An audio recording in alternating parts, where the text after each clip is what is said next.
So at work, like you said, I'm a janitor, so I'm in charge for cleaning up, and sometimes I just really feel like everybody makes a mess just to kind of make me mad.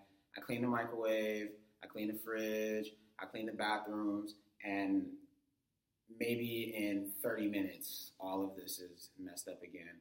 And it's almost as if everything I did to clean it is, going to waste. And it makes me feel so unappreciated, and it makes me angry, and it makes me not even want to go into work.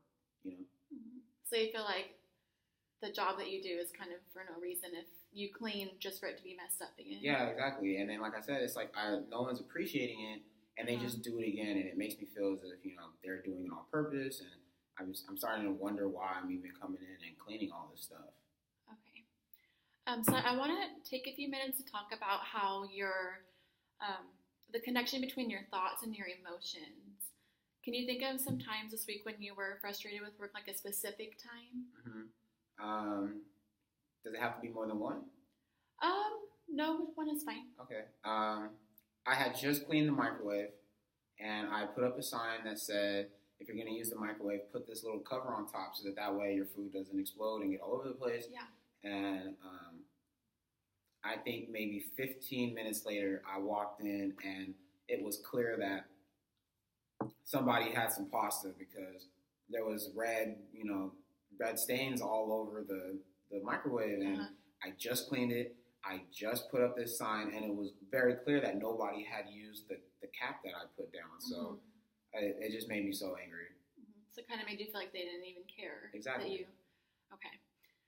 And then at that specific time, can you describe the feeling? I know you said you felt irritated and upset, but can you go into a little bit more detail? At the specific moment, sorry, just to clarify, that you saw the mess that was there, how did that make you feel? I felt underappreciated. I was red hot with anger. I was disappointed that nobody even looked at my sign, and honestly, I was just pretty sad. Like, it just made me feel, it just made me feel kind of like worthless, I guess you could say. Okay, so the thoughts going through your mind were worthless, you were sad, you were angry. Yeah. Okay. So what you just told me, those thoughts that you were having, those are automatic thoughts. And automatic thoughts happen directly after a certain event happens to us that triggers those thoughts. And they happen so fast that it doesn't, your mind doesn't even process the thoughts, and you don't even look at the validity of the thoughts or if they're even accurate. And that's kind of what I wanted to do today, is to focus on those thoughts and challenge them. Yeah. Is that something? Yeah, it's worth a try. Okay. So when you said that you feel angry and upset, how do you feel that affects you? It makes me not want to come to work. Okay. And it just makes me feel like everything that when I do muster up the energy to come to work, it makes me feel like I'm wasting my time here. Okay. And let's think for a minute. If you were able to change those thinking patterns, how would that be different for you?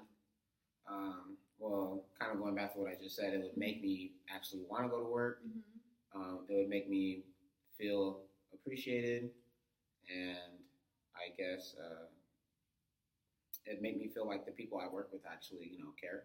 Okay. So I do have a worksheet here that I think would be good for your situation. So what I'm gonna ask you to do on the worksheet, it says when you first have this thought, to write the thought down. It says the complete automatic thought. Yeah. And the next step is going to be to rate on a scale from 0 to 100. How much do you feel that thought to be correct? Yeah. Step 4 is to list 3 or more facts that support line 2, which is that automatic thought.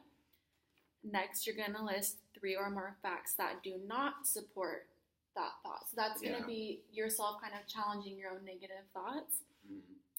And then it says to write out a different idea or a different way of looking at the things that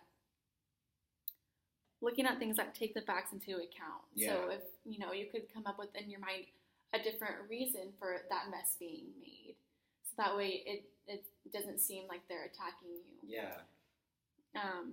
And then number 7, on a scale from 0 to 100, how much do you feel line 2 to be correct? I think they meant line 6. I think it would be better if you reread the more positive thought, Yeah. and then on a scale of 0 to 100, how much do you feel that's correct? Okay. And then the last step is just to say line 6 out loud to yourself to kind of let it sink in. Yeah. So does that sound okay? Yeah. That sounds like something I can do. Okay, so then I can make copies of this, and then before you leave today, I will give you your own copy. And then in our next session, I would like to see what you have written down, so if you could bring it with you. Yeah,